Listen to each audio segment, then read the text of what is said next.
we've done a couple of healing albums before, and it was a long time ago and some stuff. But this time it was really different because it was really initiated more by a dream I had. I remember laying in the bed, and I remember waking up, and everything was so vivid, and I hardly ever remember dreams. I'm at this hospital, and all I remember is walking into a room, and there's a man laying in a coma, and he looked like he'd probably been in a coma a long time. There's a bunch of people around the bed. I remember taking this necklace thing. At the time, I didn't even know what it was. I just laid it around his neck, and it had like an MP3 player on it, and I took headphones and stuck them in his ears, and I pushed play. And as soon as I did, like, his eyes stayed closed, but it's like they started darting back and forth. But the people in the room didn't notice his eyes at all because they were too busy mourning. And I remember stepping back, and I remember just standing there, and I'm watching him, like, excited, And then I'm watching the clock, and I'm thinking, like, he should be awake by now. Finally, it hits 5 minutes. And right when it hits 5 minutes, this guy sits straight up in bed and takes a huge breath. Everyone in the room just like joy and like all of a sudden just like freak out, that he's awake, and they're all like hugging him. And I remember waking up, and I sat straight up in that bed, and I could not breathe. So I got out of bed, and it's like 3 a.m, and I run upstairs, and I sit down at the computer, and I find those necklaces. They're really more like a lanyard, with an MP3 player on it. And I felt the Lord say, I'm going to initiate a healing revolution. So I remember calling Kyle Lee, who produced the album, and I said, hey man, I was like, we need to do a healing CD. And so it's powerful because we got the chance to go in with guys. I told Kyle, I said, I don't want any guys playing on the album or singing on the album that don't believe in healing, because I want this to go out. I want it to be pure. I want it to be right. So that night, when everybody got there, we actually had the names of people who they'd sent in. Like, some of them had cancer. We had a 5-year-old with an inoperable brain tumor. We had some with depression, all kinds of things, not just physical, but mental and emotional. And we wrote their names individually on these cards with what they were dealing with. And as people came in that night to worship with us and intercede with us, we handed them each a name. And every single song, we actually sang and worshiped and prayed over those people that night. So every single person that we had prayer requests for that night got prayed for at least 14 times, and a lot of, we are already getting testimonies even from that night of people who got touched by God. Even, they didn't even know what time we were doing or anything, and they basically text us during it, like, you're praying for me right now, aren't you? I can feel it, I can feel that God's doing something right now. We got a message from a lady. She's 72 years old. She has Parkinson's disease.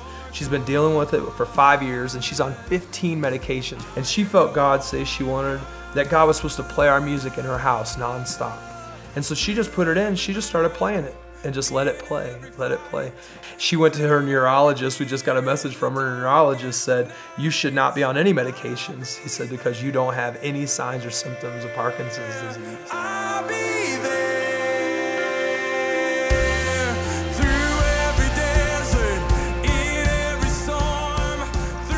I really felt God was telling me, don't make sick people pay for this medicine, because this really is like medicine. It sets an atmosphere for God to begin to move. It's an incredible tool to help engage you and to put words inside of you to cause your faith to stir up. So I've seen the healing hand of God, and I believe that He wants to do it around the world. And so we want to make sure that we're one of those voices, and we're one of those people who are stepping out with this weapon of worship to make sure that people get help. So we're giving it away for free, and one of the ways that we're giving it away for free is, it's one thing for us to make a hard copy CD and try to get it out to the world, or even those MP3 players. I am buying some of those and sending those out, and we thought, why don't we create a website? Why don't we create an app? That way, if somebody's in the hospital, if somebody's in a restaurant, if somebody's walking through the mall, if somebody's sitting at home, they have the ability to get on a website, or they have the ability to get on an app and just push play. We went ahead out and we got a website. It's called healingisright.com. You just go to healingisright.com, and there's a place for you to hit download, and you can download the album. And there's also a place that you can donate if you want, because we realize everyone knows someone's sick. Help us help them, For us, we realize everyone wants to help other people. How do we help the best? And so this dream that I had about the man in the coma is now other people are starting to take on a responsibility for this man. That man, somebody might walk that app into his room. Somebody might walk that necklace into his room. Somebody might tell their family members about a website so they can download it. And we want to make it as accessible as we can without people having to pay for it. As long as people continue to support it, 100% of what people give to healingisright.com will go towards the healing project.